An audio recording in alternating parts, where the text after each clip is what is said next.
briefly review what we did, and then move on to figuring out how elements are formed. So the first thing we noted was that temperature is proportional to the inverse of the scale factor. So that was a fact that we derived a long time ago, and we're going to make use of this fact at various points today and also next week. So I just want to remind you of that. Then we noticed that atomic nuclei are composed of Z protons and N neutrons. And we define quantity A, which is Z plus N. For elements, we write as A times the atomic symbol for the element. So, in particular, the element is determined by the number of protons. So, Z basically tells us which element we're talking about. The familiar light elements are one hydrogen, so this is just a proton. Then we have two hydrogen, which is proton-neutron bound state, and we call this guy D. There's also three hydrogen, tritium. It has a half-life of around 18 years. So for the purposes of nucleosynthesis, which lasts about 10 minutes, this is a stable isotope. Then the next guy is helium. There are two isotopes, 3 helium and 4 helium. And it turns out that 4 helium has the highest binding energy of the light elements.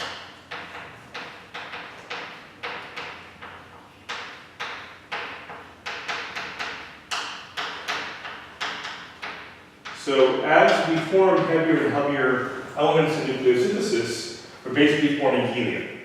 Everything else is much, much heavier, and it doesn't really form. So everything else we call metals. And we'll see a little bit about how some of the light metals, like lithium and beryllium, are formed as well during nucleosynthesis.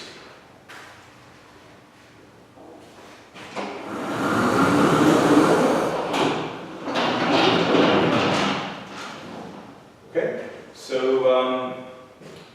then we noticed that there are two processes that happen. One is fission, and one is fusion. So fission means the element decays to more stable light elements. And fusion means nuclei combine to more stable heavy elements.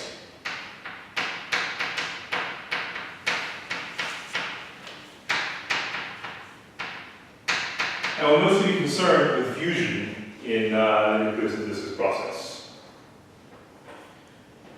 At the end of nucleosynthesis, we're going to compute a quantity called Y, which is the primordial helium fraction.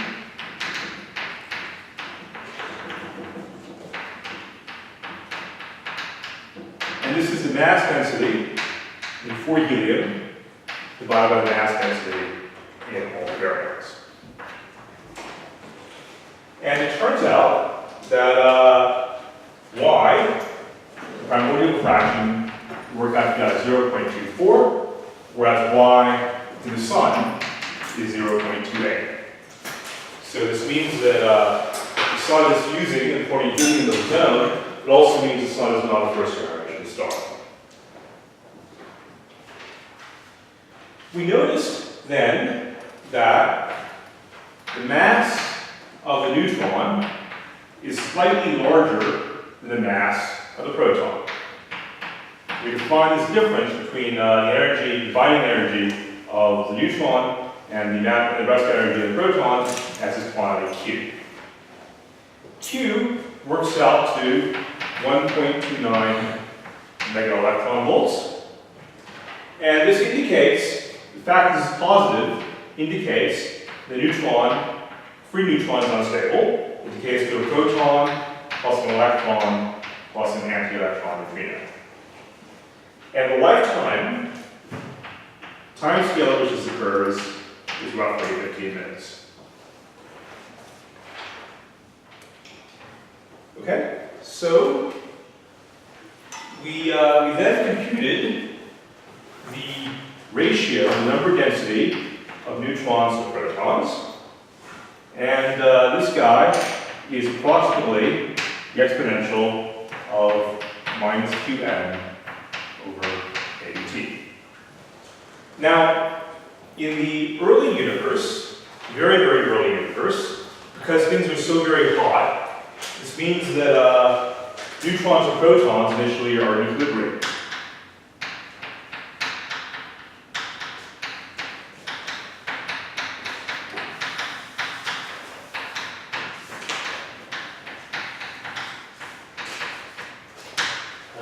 Is there a reason they should be in equilibrium? Because there are two different. You have some. Well, I guess this is you have different processes. You have protons, electrons, neutrons all sitting around, and this interaction occurs at the same rate as the opposite interaction. So protons and neutrons are in equilibrium. You also have things like neutron plus positron, goes to proton plus neutrino. So initially, things were in equilibrium, and once the temperature drops below 1.5 times 10 Kelvin, we fall out of equilibrium.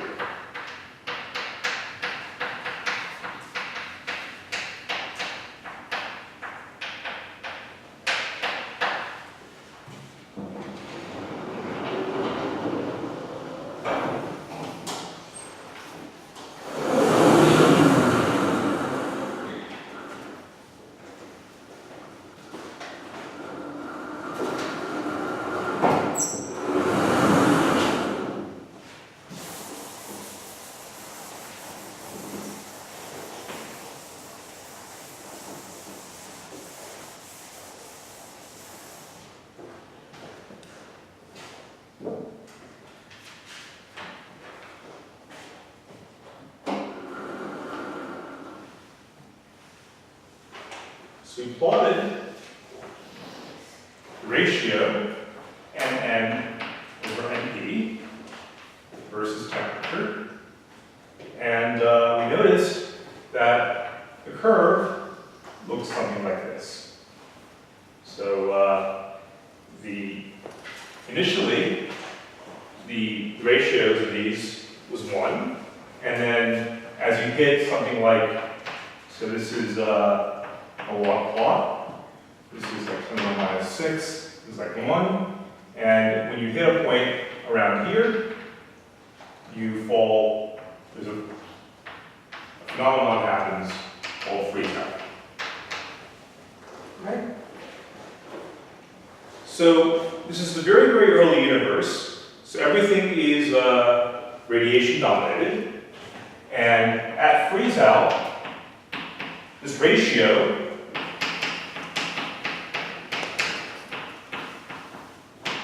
is computed at the temperature it freeze out, and this works out to be about 0.2.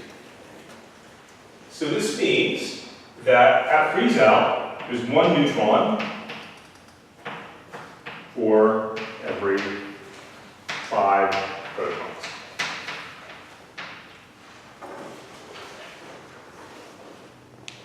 Okay, so there are more protons than neutrons, and if every neutron ends up bound up into the nucleus in order it's unstable, you're going to have some protons left over. Okay? So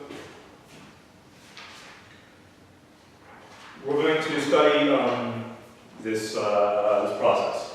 Now, notice that because the neutrons are unstable, these guys are also decaying to protons.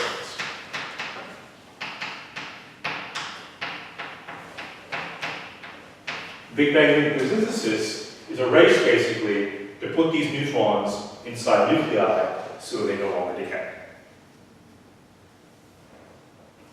Okay, so that's where we left off last time. Any questions? Yeah. So how is T freeze out decided? So T freeze out is basically determined when the neutrinos stop interacting with the neutrons and the protons. So what we did was we computed, so we noticed these interactions involve neutrinos.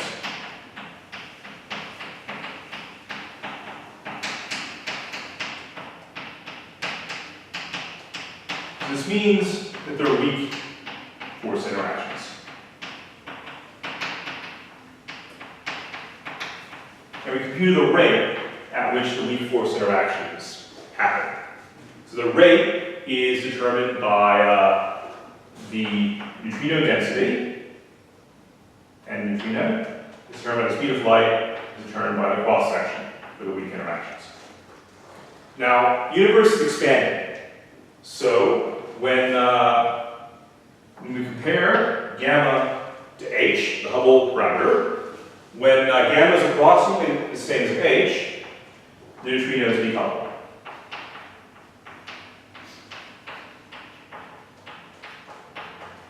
So when the neutrinos decouple, these reactions no longer happen. So as a result, neutrons and protons fall out of equilibrium. We can compute the temperature at which the neutrinos decouple just by looking at how the Hubble parameter and how the scale factor are related to temperature. Okay? So that's how we figure this out.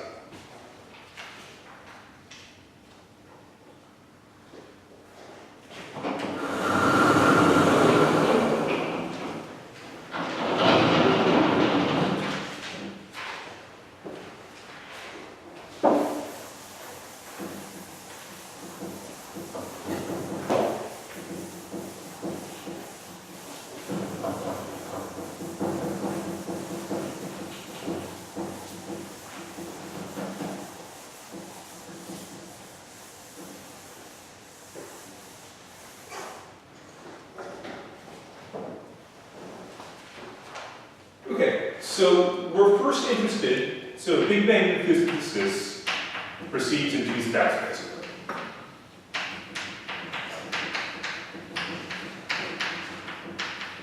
The first step is deuterium synthesis.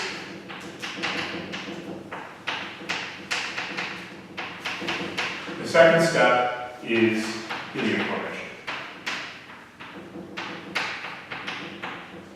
Okay, so we'll tackle these one at a time.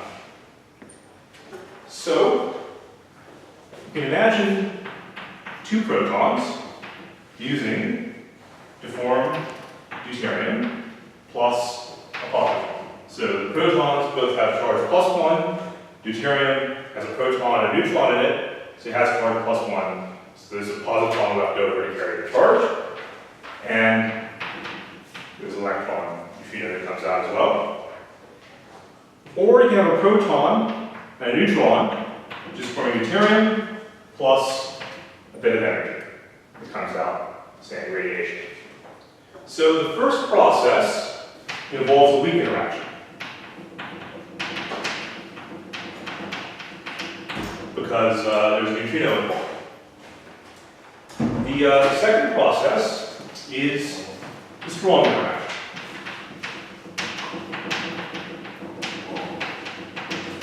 As we're after the freeze-out time, these reactions are much rarer than these reactions because neutrinos are decoupled.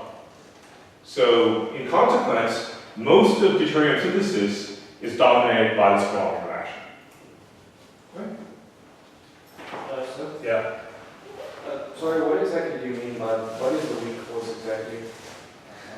That's a particle physics question. So, there are basically 5 forces in nature. There's gravity, there's electromagnetism,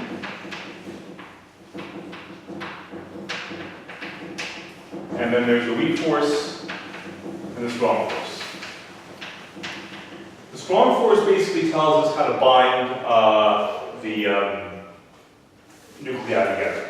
So you have quarks or works. They're exchanging gluons with each other, and they ion together to form things like protons and neutrons. Protons and neutrons can then bind together as well. Okay, so this is the strong force. The weak force is basically governing things like radioactive decay.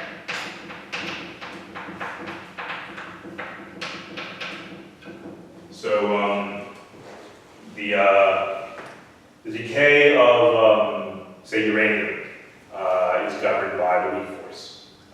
There's radioactive decay involved, and that's a weak interaction process. So the signal for a weak interaction process is the presence of neutrinos. The fifth force is the Higgs, which gives the particles their mass. So all of these four forces are described by what's called the standard model. And gravity stands apart.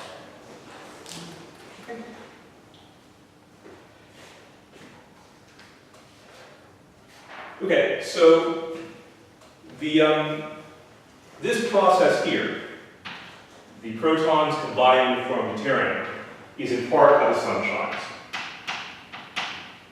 So it's not like we can ignore these effects.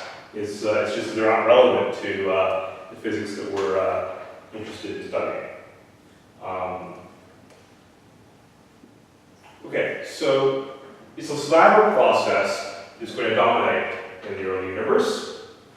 And the first thing, well, one of the things we notice is the early universe,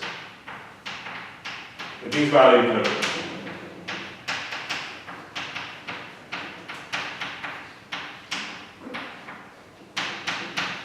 so the temperature, because we're in a radiation-dominated phase, is proportional to T to the minus 1/2.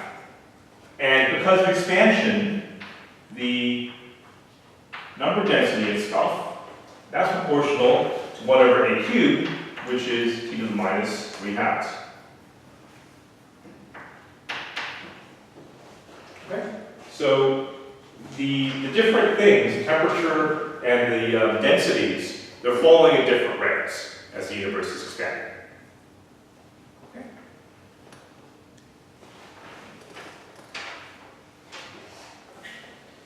The other thing that can happen here is there's also a weak interaction. Two neutrons can combine to form a deuterium plus an electron plus an anti-electron neutrino. And that's also a rare kind of process. Okay, so Big Bang nucleosynthesis proceeds until all the free neutrons are used up.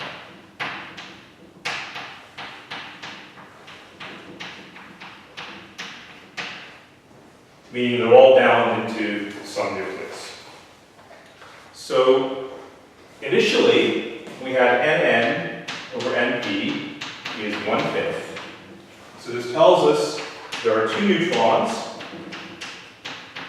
for every 10 protons. And if we form 4 helium, so 4 helium consists of protons, 2 protons, plus 2 neutrons in a balanced state. So if we form 4 helium, we've used up these 2 neutrons and 2 of these protons. Okay? So this means there are 8 protons left over.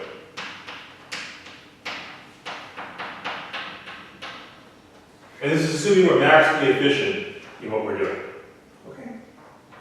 So, this tells us that the maximum Y we can expect is 4 over 12, which is 1/3.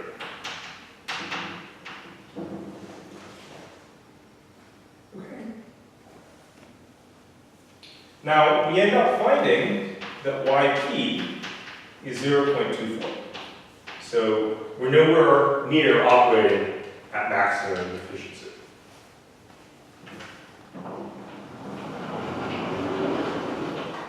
So why is that?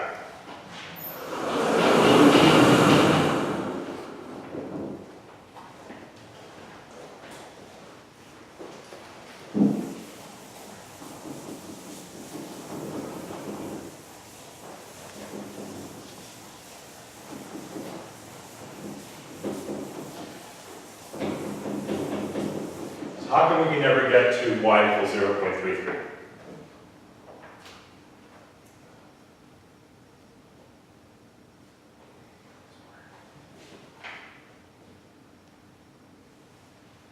Any ideas?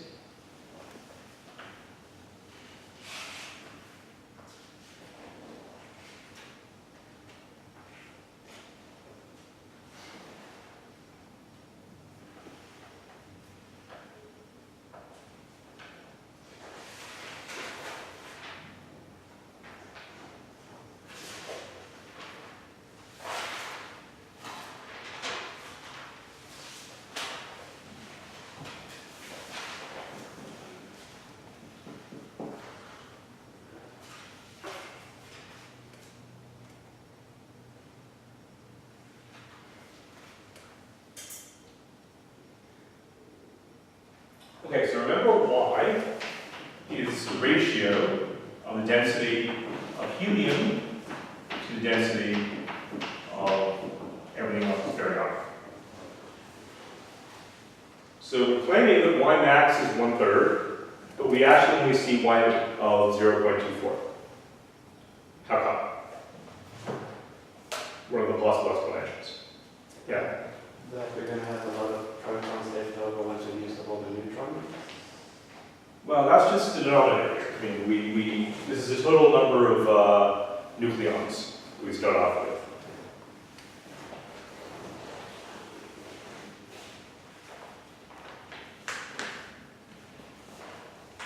So what's happening in the neutrons? They're decaying. So one explanation, one reason why we don't get the maximum thing, is neutrons are decaying to protons. So because neutrons are unstable, the number of neutrons is always dropping as we're forming helium. Okay? So the proton numbers are increasing while the neutrons are decaying. What else is happening?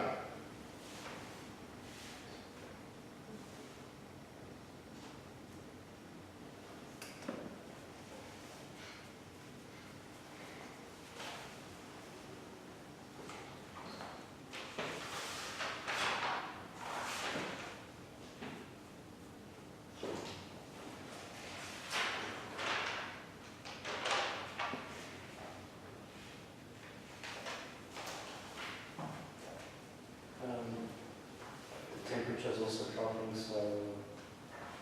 The temperature is high enough for these processes to happen, so that doesn't have anything to do with it.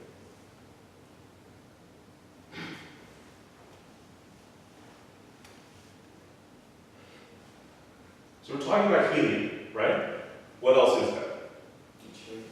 Sure, there's deuterium, there's 3 hydrogen, there's 3 helium, there have your elements.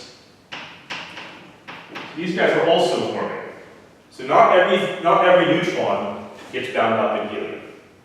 That's the other reason why Y is not the maximum one. Okay. We need to have other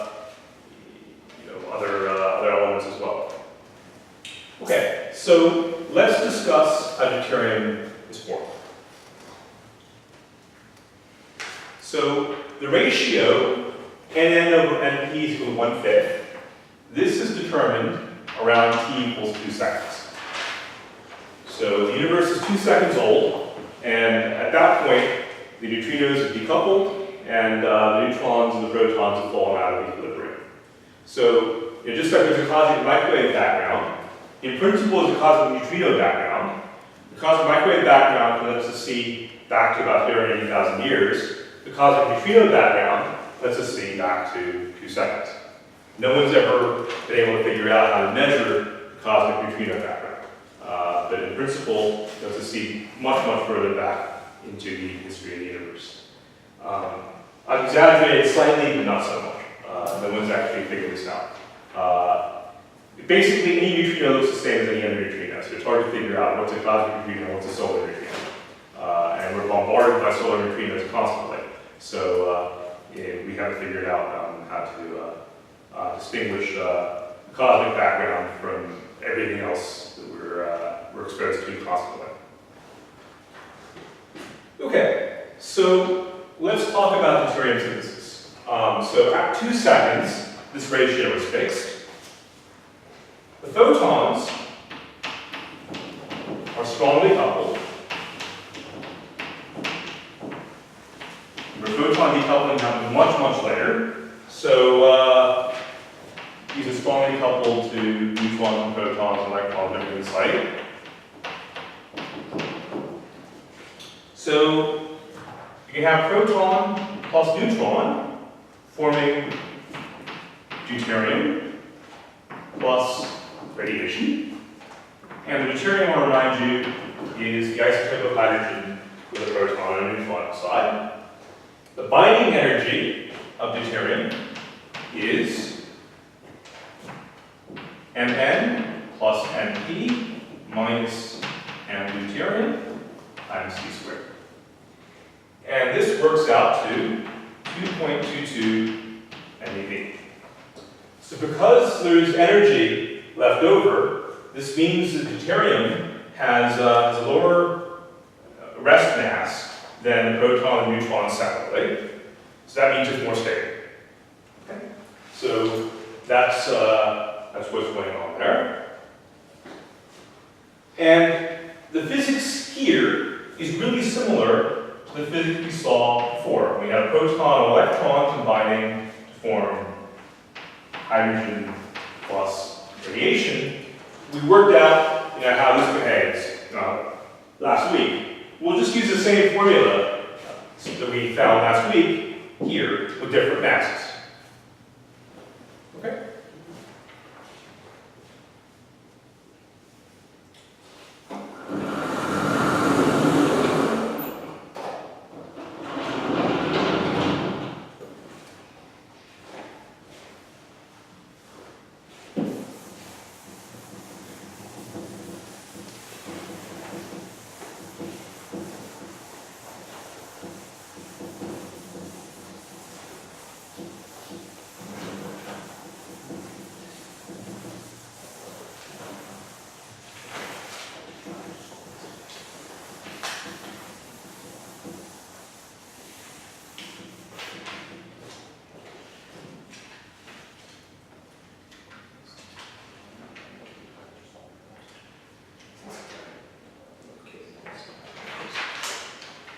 Okay, so the ratio BD over Q, so Q is 13.6 electron volts versus the binding energy of hydrogen. The binding energy to knock the electron off of the hydrogen atom.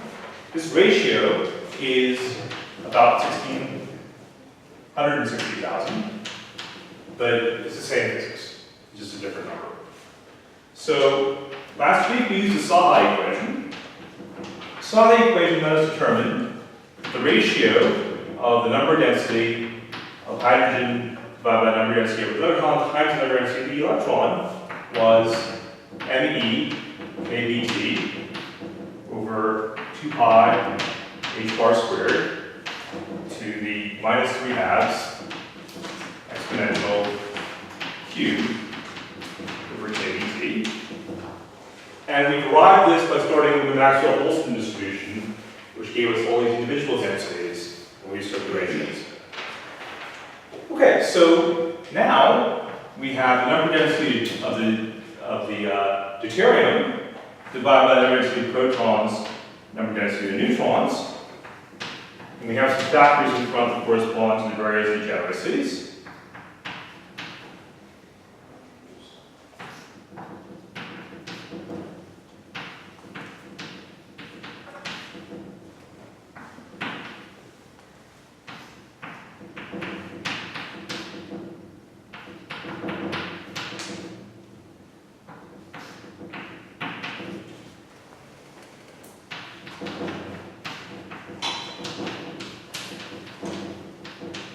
So I've just replaced all the quantities from before with the new quantities. Here, this GD works out to be 3, and GP and GN are both 2. And we'll take the approximation that MP is almost the same as MN, and this is roughly mass of the deuterium divided by 2. So those are approximations, but there is relatively small error in making these approximations. So when you plug these things in, you find 6 mn kBt over 2 pi h bar squared to the minus 3/2 exponential d over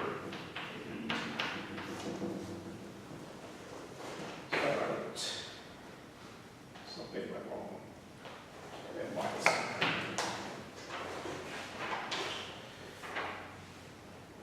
Okay, so deuterium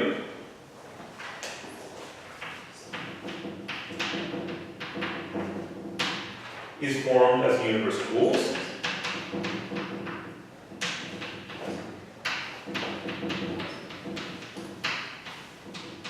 So this ratio favors the formation of deuterium as we send kBt to 0. Okay? Because as kBt goes to 0, this exponential gets very big, and deuterium is in the numerator there. Okay? So, deuterium is formed as the universe cools, and D gets bigger as kBt goes to 0. In the opposite limit,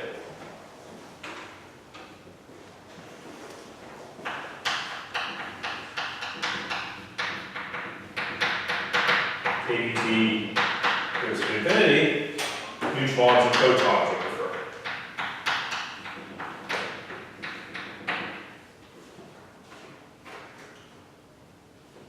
Okay, so T nucleosynthesis is the temperature at which Nd equals Nn. So this means that half of the free neutrinos have been captured into deuterium. The other half are just sitting around still. Okay? So 1/2 of free neutrinos are free neutrons, sorry, are bound up in deuterium. Yeah. Sorry, what did you write there for the T? T nucleosynthesis.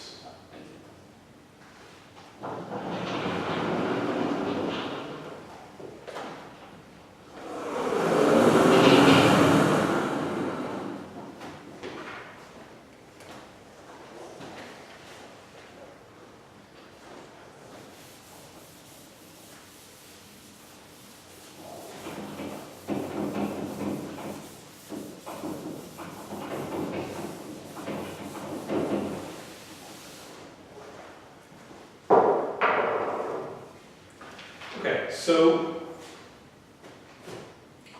Nd over Nn is 6 times Np Mn kBt over 2 pi h bar squared minus 3/2 exponential ed over kBt. So all I've done is taken the NP, the denominator, and moved it to the right-hand side. Okay. So we saw that 5 out of 6 baryons were unbound protons. Okay. That's what the ratio Nn over Np equals 0.2 meant. So Np is approximately 5/6 times N baryon, which is 5/6 times eta times N gamma, because this guy here is the same as N baryon. And we worked this out last time. This is 5/6 eta 0.243 kBt over hc cubed. And we get this from the photon black body spectrum. It's the same as the recombination story. There's nothing new. So plugging these things in to here, we find that ND over NN is 6.5 eta kBt over NN c squared exponential ED over kBt. Okay, so if we put eta to be 5.5 times 10 to the minus 10. So this is a model-dependent number that we used last time. So depending upon how you tweak this, the quantities you get are slightly different. And then we set ND over NN equal to 1, because that's when we have half the free neutrons bound up. And we solve for T. We find that T nuke is 7.6 times 10 to the 8 Kelvin, which corresponds to a time of 200 seconds. Okay.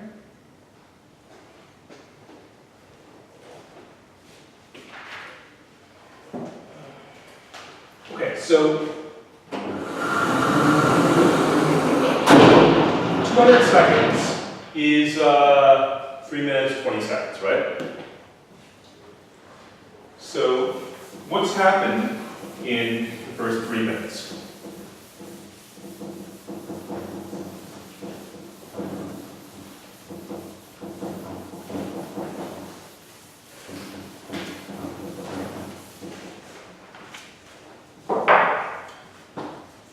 We know that the number density of neutrons to the number density of protons has been falling because the neutrons are also decaying. So what's happening here, we have exponential minus 200 seconds over 890 seconds as number density of the neutrons. So if you had n neutrons initially, you have this many neutrons left later. We had 5 times nn initial protons to begin with. We're also forming more protons from neutron decay. So the denominator also has 1 minus the exponential, minus 200 over 890, and initial. And these guys conveniently cancel. And you plug all this in, and you find this is 0.8 over 5.2. So this is 0.15.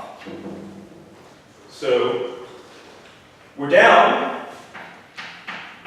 from 1/5 to 3/20, just in the 200 seconds. So this means that Y max is further reduced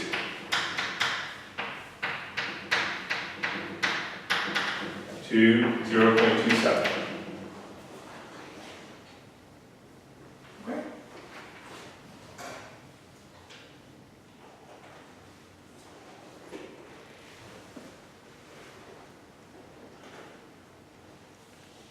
Any questions? Are you happy with this?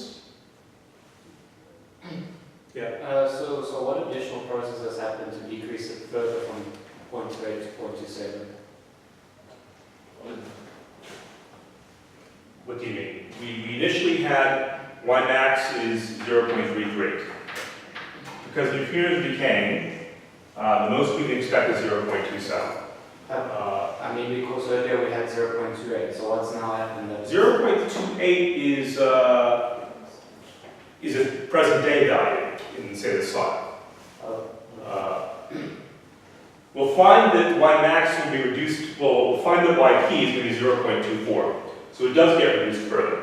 And it gets reduced further because one, the neutrons keep decaying, and two, we're also forming other elements besides helium. Okay? So far, we've talked about deuterium.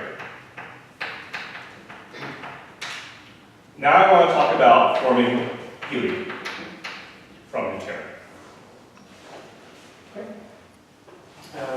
So just to make sure, so earlier when we mentioned the Y max going to 0.7, we were just talking about processes in the sun itself. When I said Y max was, what did I say? I said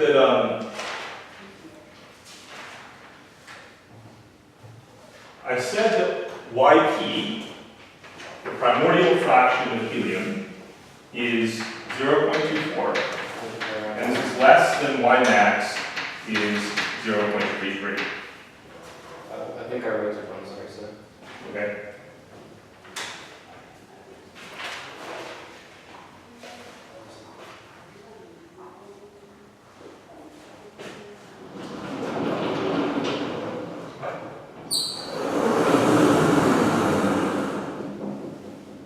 So we talked about deuterium synthesis. Now I want to talk about helium.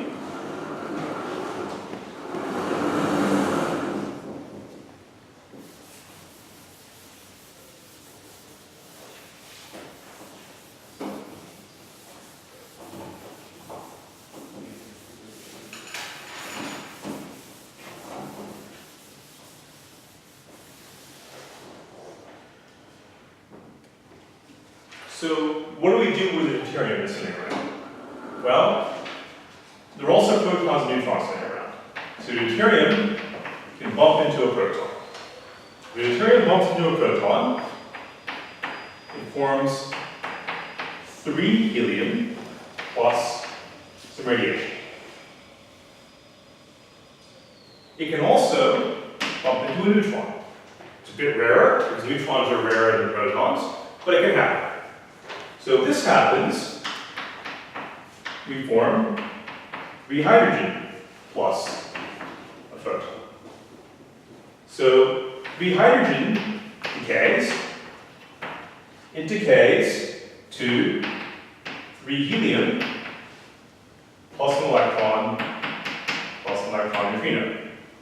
The time scale for this decay is 18 years. So if it's worried about physics in 10 minutes, 18 years is forever. So 3 hydrogen is stable as far as the time scales that we're concerned. Okay.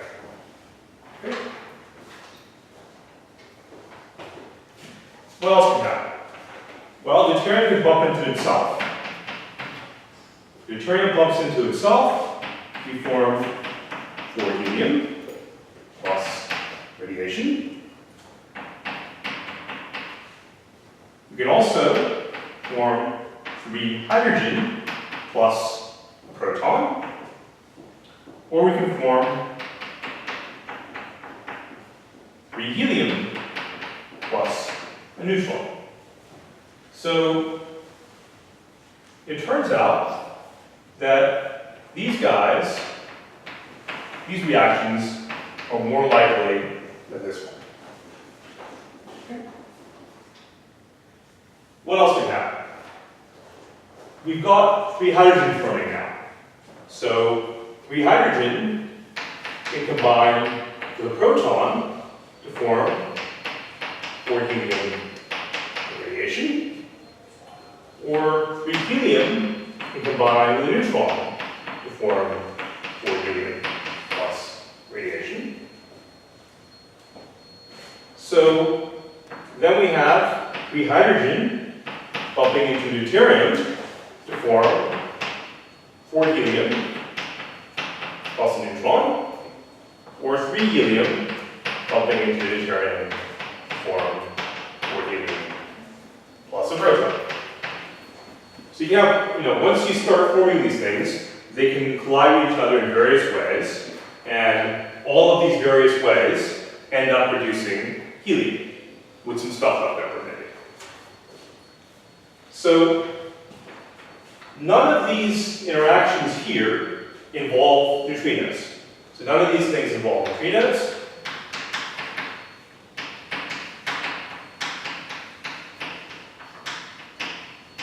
So there's strong force interactions.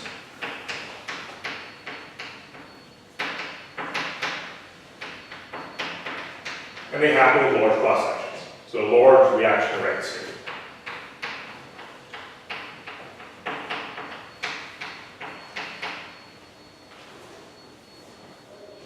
So once nucleosynthesis begins, deuterium is quickly converted to 4-helium.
The reason you stop basically at 4-helium is this is the most tightly bound.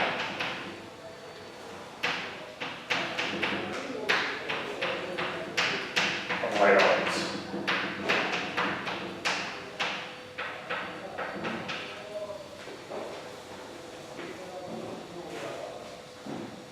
So after helium, there is no stable nucleus.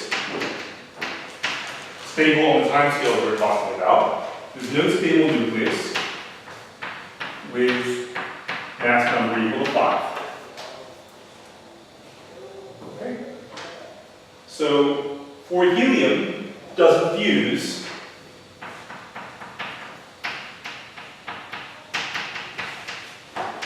with protons and neutrons to form something with mass number 5. Doesn't happen. What does happen occasionally is that 4-helium meets up with deuterium to form 6-lithium plus radiation, or 4-helium meets up with 3-helium to form 7-beryllium plus radiation, or 4-helium meets up with 3-hydrogen to form 7-lithium plus radiation, or 4-helium meets up with itself to form 8-beryllium plus radiation. 8-beryllium turns out to be unstable. It breaks up into 2 times 4-helium again on very, very short time scales. So this happened within 10 to the minus 16 seconds. So 8-beryllium doesn't stick around at all. But the fusion into heavier nuclei, it happens. The metals, it happens, but it's much rarer. The rates are much smaller.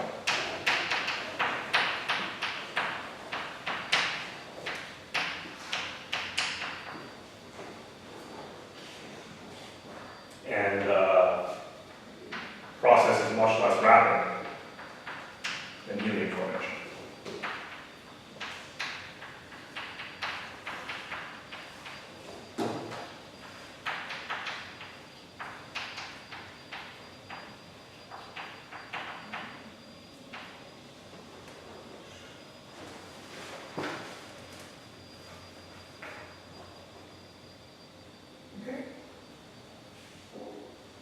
So this is basically the first 5 minutes. So let's take a short break, and afterwards we'll talk about the first 10 minutes. Okay, so we've seen that within 5 minutes we have formed 4 helium for deuterium, and after about 10 minutes, Big Bang nucleosynthesis is long over. So what this means is that nearly all the baryons are either free protons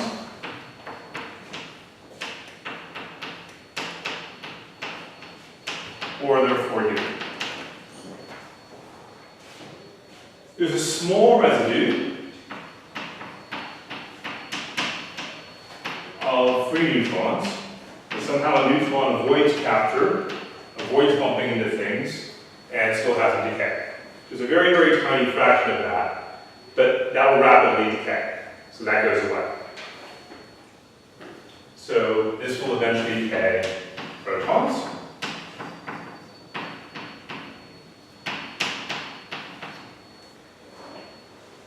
And there's small amounts of deuterium, of 3 hydrogen, and 3 helium. So the 3 hydrogen eventually decays to 3 helium. So as I said, the time scale for this is about 18 years, but we're 13.7 billion years later. So all that hydrogen basically has decayed to 3 helium. So that's gone. And they're very tiny amounts. Very, very tiny amounts.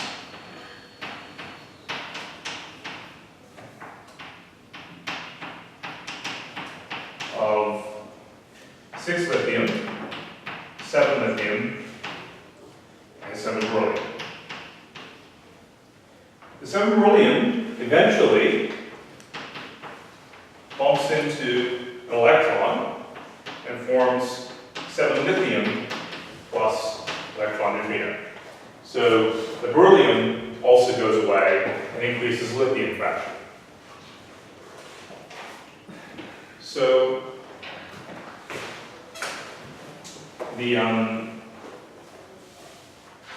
so essentially to figure out how nucleosynthesis happened, we've got some inferential evidence at the end of the day. We have some small fractions of lithium that give us some clues, some hints as to what happened. A lot of this is model dependent. So if you look at the various different choices for parameters, you get slightly different curves. So in order to figure out based on data which values and parameters you had initially is a matter of a bit of creative guesswork maybe. There's no good idea of, for example, if you tune this eta parameter I told you about earlier, you get slightly different numbers out. So we don't actually know, based on the data, what the actual values of these parameters end up being, what these small fractions end up being. We just have some, broadly, some range of parameters fits the data. So we don't actually know what the true parameters were in the beginning. Okay, so we're sort of stuck in what we have. So people are still actively working on this. This is one area of cosmology that is being explored. Okay, so things are model dependent.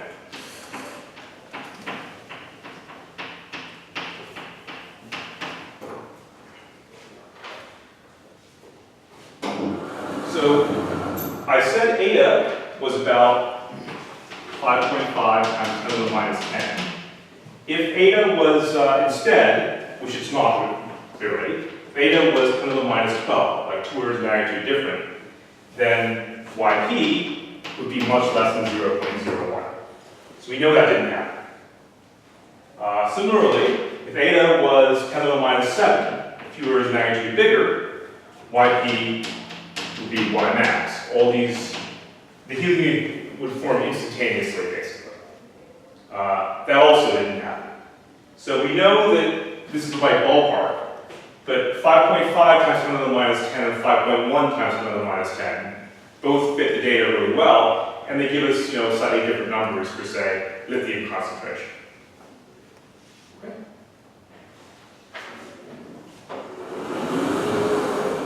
So irrespective of how you tune the parameters, any sensible value of eta will give you the right answer for helium.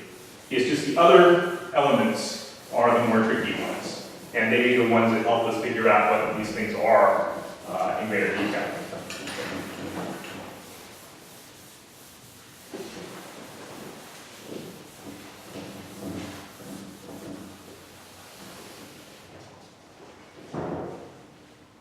So to determine eta,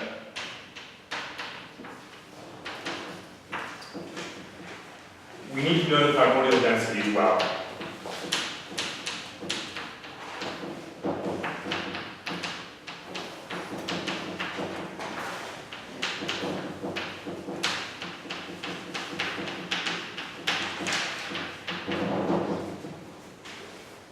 So for helium is relatively constant.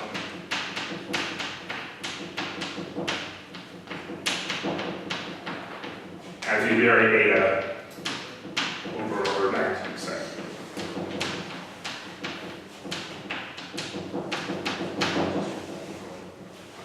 But if we figure out deuterium and 3 helium and metals, we have a better idea.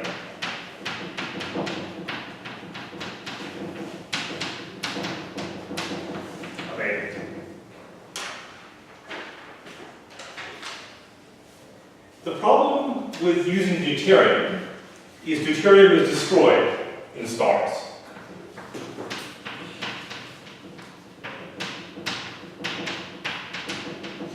So stars shine in part by fusing deuterium into helium and releasing light, basically. So the fact that deuterium is being burned up in stars means deuterium measurements today really don't tell us very much about primordial densities. Okay? So today, d over h is 1.6 times 10 to the minus 5 in the interstellar medium.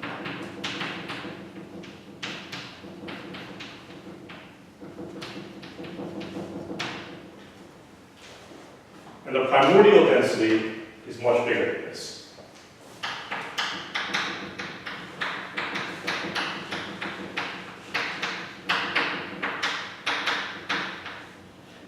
But it's hard to figure out what the primordial density is because most of the deuterium we see has been processed in stars.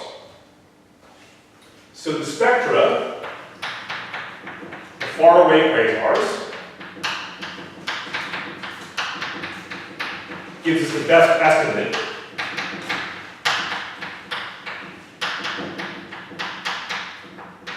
of the primordial density.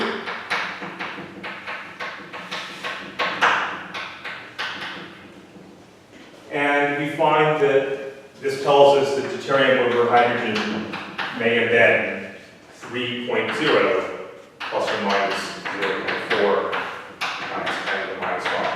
So maybe a factor of 2 different than what we see today. So this basically is where we get the value, eta to be 5.5 plus or minus 0.5 times 10 to the minus 10. Converting this to this is rather subtle, and this is what people research. So it's not easy to figure this out. Okay? Yeah? So how did the quasars tell us about the primordial values? Because the quasars are very, very far away, so we're seeing very, very far back in time.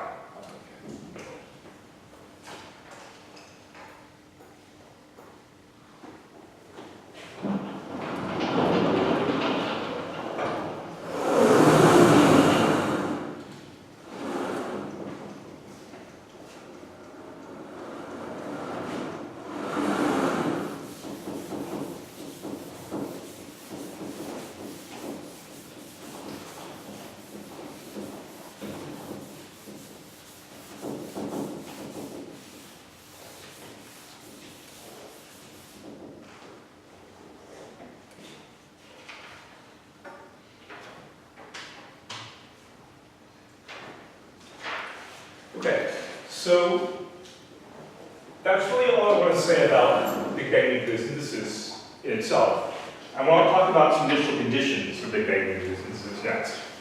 This is one of the central mysteries of cosmology and particle physics. And really, we have no idea what the answer is. So this is one of the fun things about the subject, is that there's some very, very deep mysteries you encounter, that you can talk to people who've just started physics, basically. And you can sort of see, that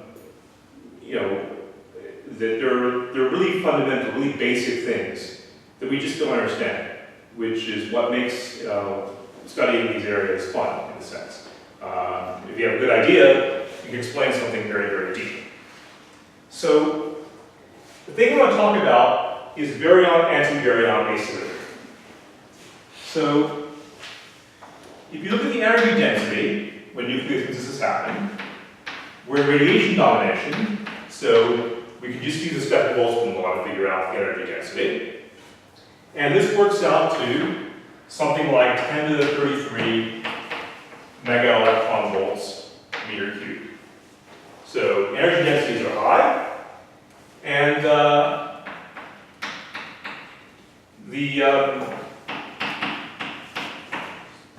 the mass density of the baryon at this time is what we measure today times the critical density times temperature then divided by temperature now raised to the third power, since this is matter we're talking about. And this works out to 0.04 times 9.2 times 10 to the minus 27 kilograms per meter cubed times 7 times 10 to the 8 divided by 2.725 Kelvin cubed. So this is 0.007 kilograms per meter cubed. So the densities weren't that high. Densities are higher on Earth than this number, but they're high compared to what things are today. The universe has expanded a lot since then. So one of the questions you'd ask is, why is eta what it is?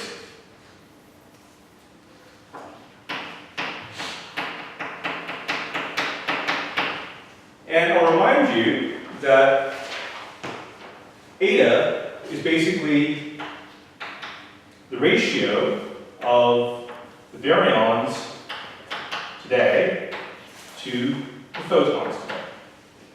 Okay, so that's what eta is measuring. How many more photons of light there are than baryons. So this ratio is roughly 10 to the 10.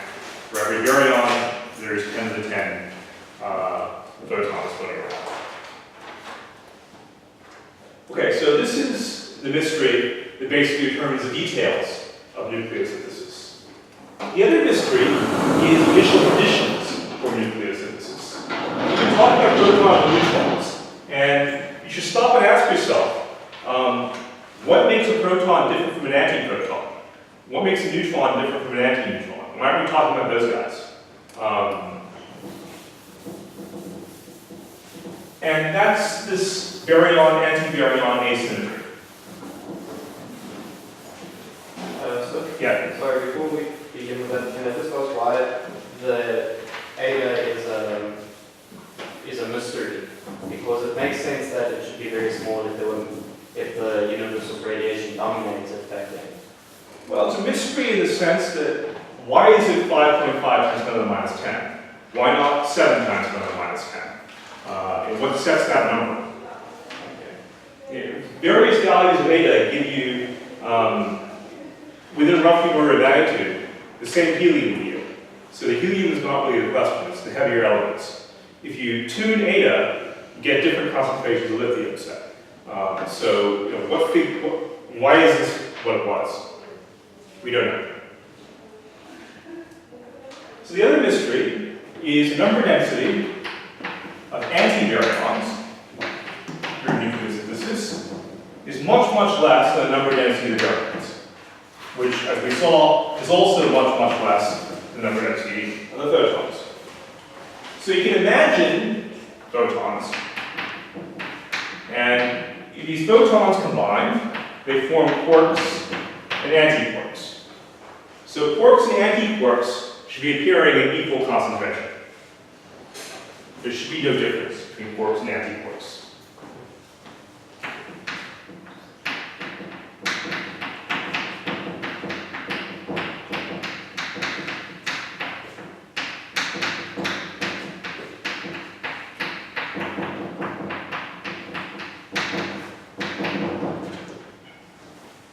So let's define delta. Delta is going to be the number density of the quarks minus the number density of the antiquarks divided by the sum.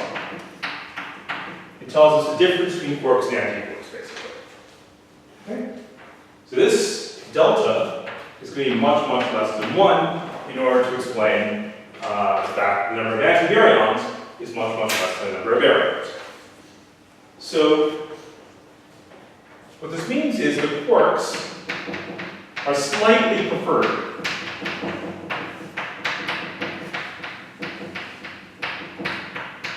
over antiquarks.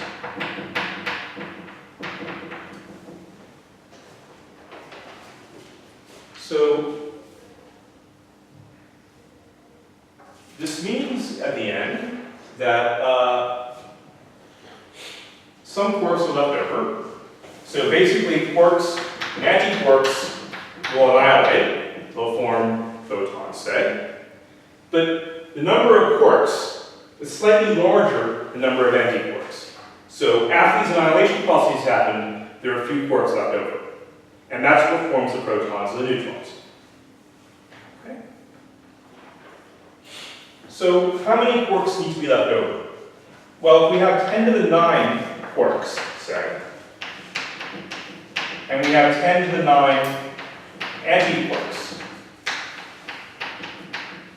If we subtract 3 out of a billion, that's sort of the difference we need in order to have the nucleosynthesis that we see in a universe built out of matter, not antimatter. So the difference here is in the 9th decimal place. That's weird. Why is this happening? So it's like taking a couple of atoms away from the sun. That's the kind of detailed tuning we have in order to have this many more, 3 more quarks and antiquarks. It's weird. It's crazy. There's no good real explanation for this. Yeah. What would have been the result if the quarks were even more numerous than the antiquarks? Well, then there'd be more stuff in the universe, more matter. I know, but what consequence would that have? Well, it would mean that the ratio of, it would mean that eta is going to be bigger. So if eta is bigger, that told us before that the concentration of helium approaches Ymax. So it means there'll be more helium in the universe today, for example. Okay, so we need to come up with some theoretical explanation for why this small difference between the number of quarks and antiquarks arose. This difference is crucial. If it turned out that quarks and antiquarks were equally prevalent, then everything would have annihilated, there'd be nothing left. So the fact that this happened is mysterious, but it's also very important. It explains why the universe has matter in it, and not just radiation.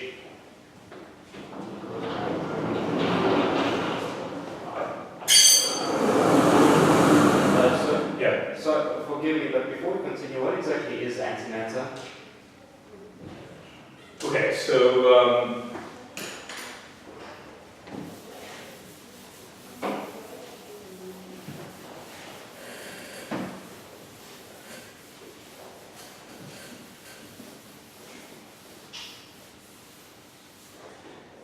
you guys have seen the Schrödinger equation, right? Sorry, sir. You've seen the Schrödinger equation, right? Yeah. Okay, so the Schrödinger equation basically told you that you have some operator H acting on a wave function, and when you make a measurement of this operator, it's energy eigenvalue times the wave function. Okay, so that's basically the content of the Schrödinger equation. Now, this equation you've studied is a non-relativistic equation. So, suppose you promote this to relativistic quantum mechanics. You end up getting an equation which basically looks like, call this, just call this. So this is called the Klein-Gordon equation. So the box here is minus d squared dt squared plus alpha squared. Okay? So that's the equation you get. This is a relativistic version of the Klein-Gordon equation. Now, this is an equation for a scalar field. And this is the first sort of equation you encounter in a subject called quantum field theory. Now, if you want to study fermions, so the stuff that universe matter is made of is fermions, basically. So electrons, quarks, all these guys are fermions. So they satisfy a certain type of statistics that you may encounter. So we have these fermions, and instead of the Klein-Gordon equation, yes, we call it the Dirac equation.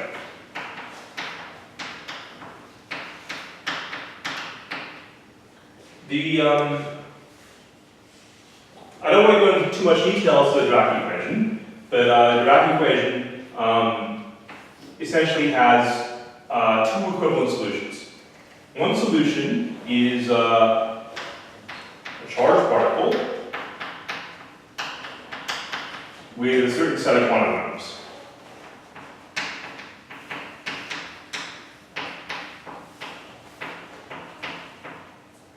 The other solution is the same quantum numbers here, but the opposite charge.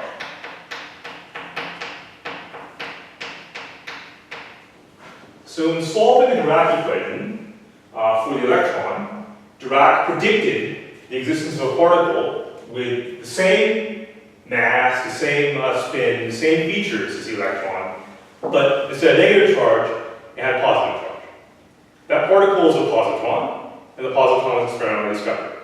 So the positron is the antiparticle of the electron. Similarly, all the particles that we've seen, like quarks for example, also have an antiparticle, the antiparticle. Okay? So as a consequence of one of the simplest things you encounter in quantum field theory, you find that particles, in some sense, the particles we encounter in nature come in pairs. Okay?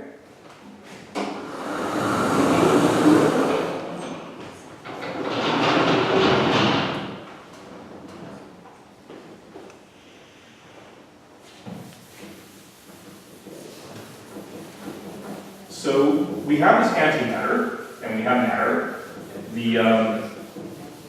And it turns out matter is slightly more prevalent than antimatter. And by slightly, I mean a very, very tiny, tiny amount. So we need to come up with an explanation for why.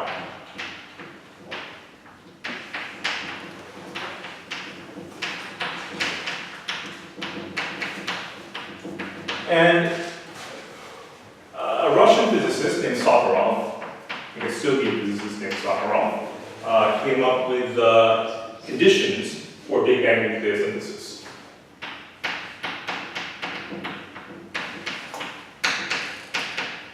So Sakharov was basically the Soviet guy involved in the production of the Soviet hydrogen bomb.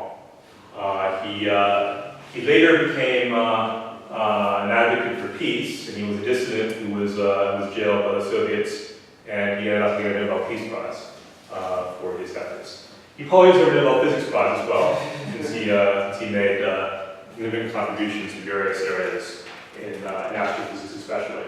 So there are two Soviet guys who don't get enough credit. with Sokolov, and especially these guys Zeldovich, who basically were the guys in charge of the Soviet astrophysics and cosmology programs. And the way things worked out, their American counterparts got most of the accolades, but independently of the Americans, these guys are doing great work in the Soviet Union.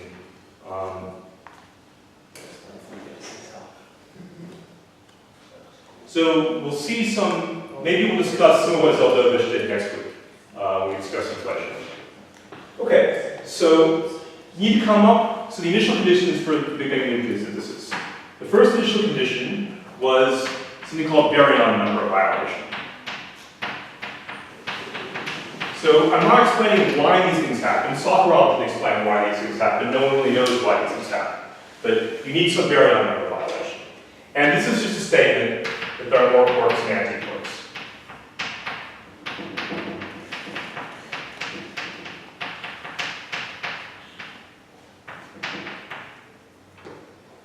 The second thing we need is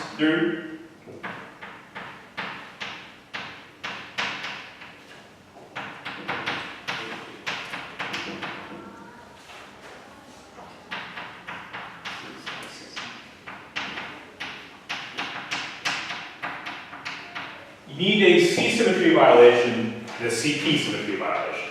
So what does C and CP mean? C is charge, okay? So this means basically that there's a difference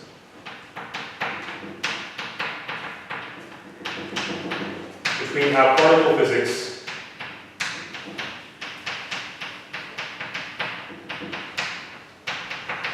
treats one charge and the other. CP means charge plus parity. Okay, so the P stands for parity. So parity means that you take a vector x and you send it to minus x. You look in a mirror, basically. Okay?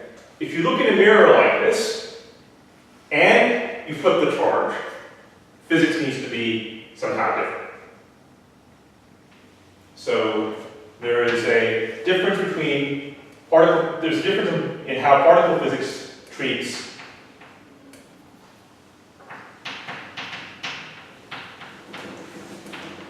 difference between, say, positive charge and negative charge in a mirror.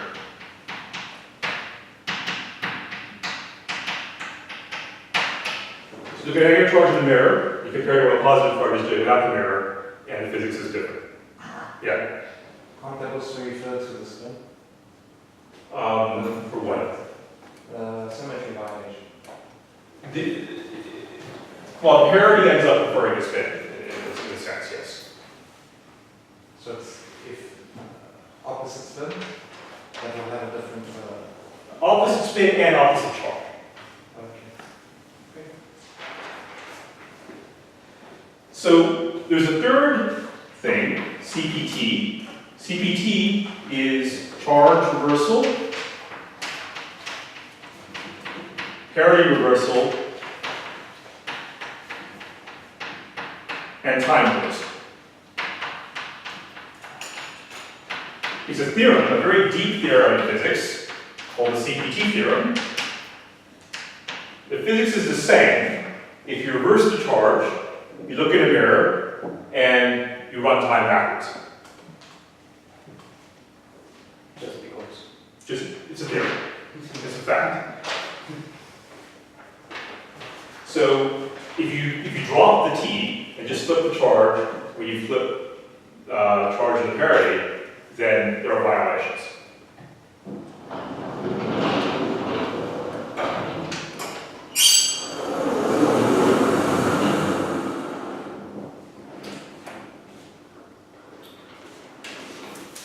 So is the violation the fact that particle physics must treat these charges differently when they can be treated the same?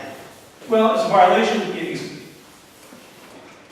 It's not a violation of the law of nature or anything. It's just if you do an experiment by doing these flips, you get slightly different results.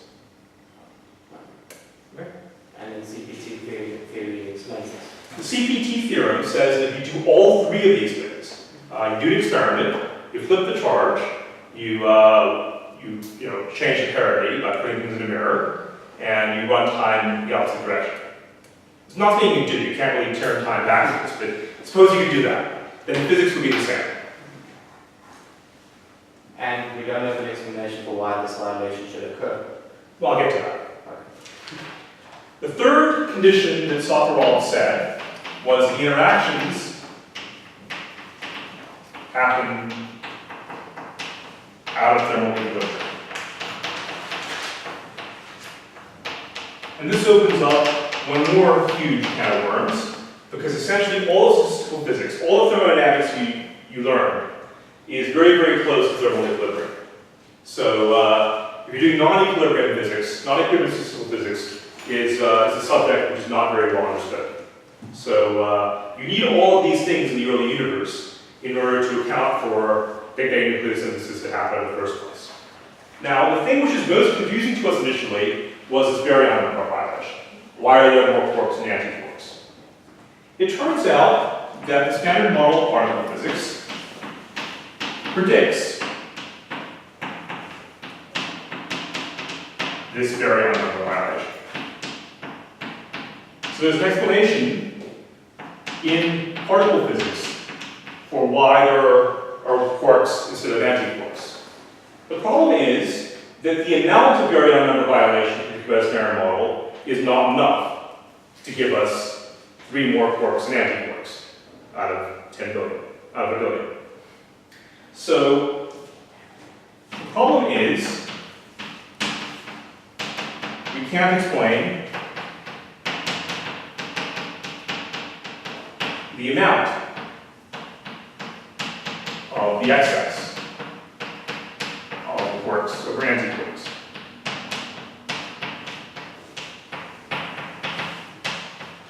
Standard model predicts something much smaller in difference. So instead of, I'm just making numbers up, I don't know for sure what the actual numbers are, but instead of say 3 quarks in a billion, it may be a 3 quark in a trillion excess, the standard model predicts. So you still need to figure out why you have 3 quarks out of a billion rather than just a small excess.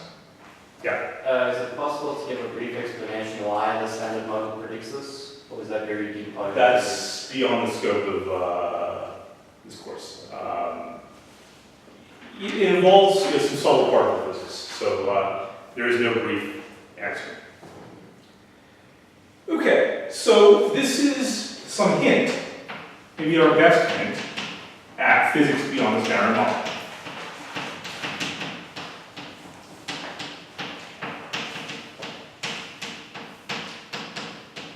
So physics beyond the standard model, BSM physics, can take many different forms. And some of the hypotheses people have looked at is something called supersymmetry. This is my favorite hypothesis, but there's no external evidence for it. You know, things like band unified theories,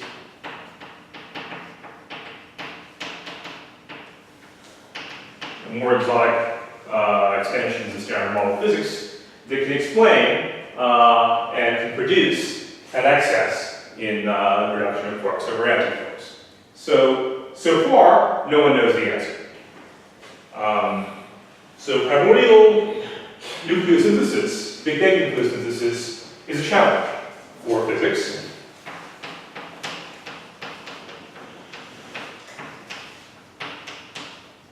In that we have a mystery, and we come up with a convincing explanation for the mystery, and so far, such a thing hasn't been found.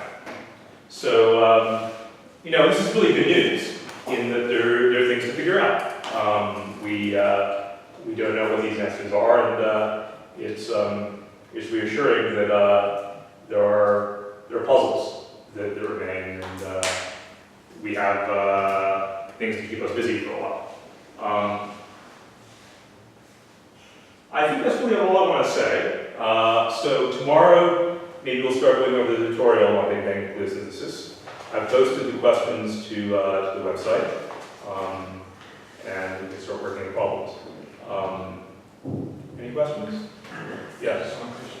What is supersymmetry? Supersymmetry is,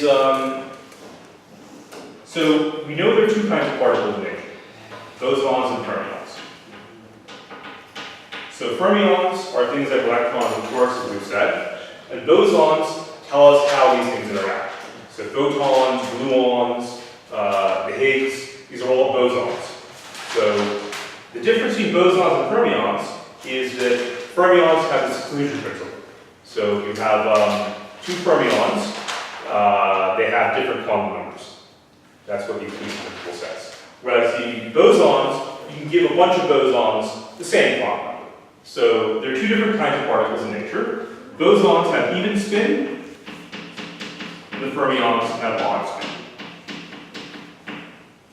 So supersymmetry says that for every boson in nature, there's a fermion that's its partner, and for every fermion in nature, there's a boson that's its partner, and these partners have equal mass. So, for example, the electron has a partner which is called this electron, a scalar electron, and it's got the same mass as the electron. We have never seen a particle, in fact we know there's no particle in nature with the same mass as the electron and spin 0 set. It doesn't exist. So what this means is supersymmetry is not a perfect symmetry of nature. Supersymmetry is a broken symmetry of nature, if it exists. It's broken at an energy scale such that this electron has a much heavier mass than the electron, and we just haven't been able to probe the energies that we encounter electrons at yet.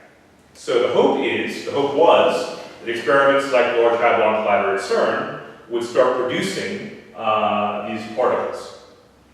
So far, there is no evidence for the existence of these particles in the accelerator experiments.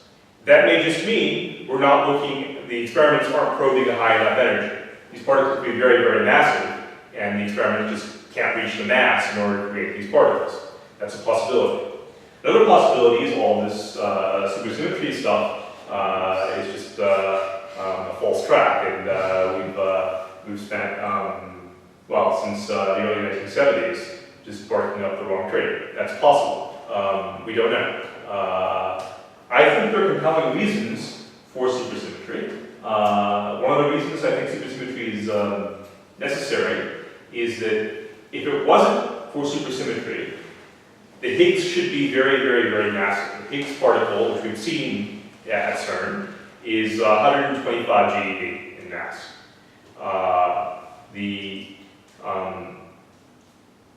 The natural scale for the Higgs mass is set by something called radial corrections in quantum field theory, and the mass should be the Planck scale. So the fact that Higgs is 125 GeV and not 10 to the 19 GeV means that there needs to be some physics that explains this, since the natural scale is very high. Supersymmetry provides a natural explanation for why the Higgs is light. So that's one reason that one might believe supersymmetry. Another reason is string theory. String theory so the standard model of particle physics, I told you there are a bunch of forces in nature. I told you gravity was separate. So if you want to treat gravity as a quantum field theory, and you start doing computations, you end up that everything you want to compute turns out to be infinite. It doesn't make any sense. So it says the two masses subtract each other with infinite force. It doesn't happen. So we know that we need to fix gravity when we're discussing it in a quantum context. So string theory has emerged as the leading candidate for explaining what quantum gravity is. Now, string theory requires supersymmetry in order for it to work. And it requires supersymmetry for it to work, but it also predicts that any of this framework only works in 10-dimensional spacetime. So we don't really see 10-dimensional spacetime, we see 4-dimensional spacetime. So we need to explain what happened in the other 6 dimensions. One way of explaining what happens in the other 6 dimensions is just to imagine they're very, very tiny. If they're very, very tiny, like Planck scale size, we're not going to see them because we don't have microscopes that are good enough to distances of the Planck scale. So we just haven't encountered these dimensions because for some reason we have 4 big dimensions and 6 small ones. There's no good explanation for why there's 6 small ones and not 7 small ones, but that's the explanation we have anyway. If we think about how to go from 10 dimensions to 4 dimensions, by compactifying string theory on these 6 hidden space-time dimensions, spatial dimensions we don't see, the natural result in 4 dimensions is a theory with supersymmetry. So that's, it's from the explanation that string theory, which is supersymmetric in 10 dimensions, somehow leaves a residual supersymmetry in 4 dimensions that's somehow broken, because we don't see it as exact symmetry of nature. All of these are things that people are working on actively, so there's no good final answer. But there are good, compelling theoretical reasons to believe in supersymmetry.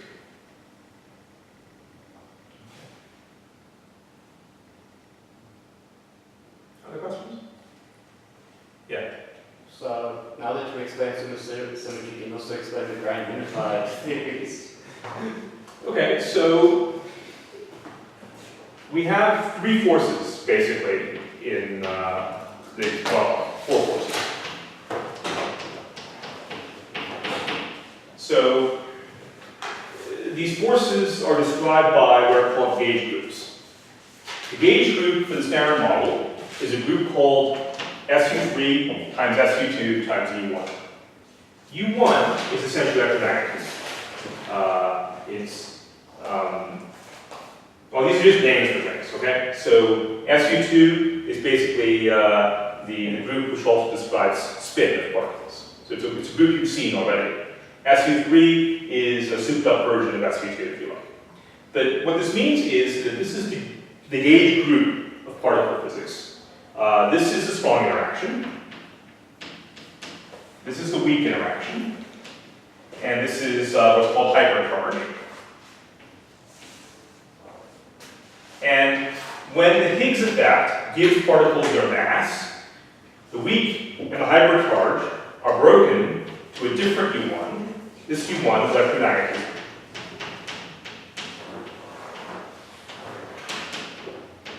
The strong interaction, or QCD, is unbroken in nature. It's a symmetry of nature. So we can think of the particles in nature as being described by quantum numbers in SU3, in SU2, and U1 hypercharge. Okay? So the interactions, the strong interaction, the weak interaction, and hypercharge, are mediated by different particles. They're all bosonic particles mediating this interaction. The strong interaction, you have gluons, which are the force carriers for the strong interaction. For the weak interaction, you have what are called intermediate vector bosons. They're called W and Z, that mediate weak interaction. Electromagnetism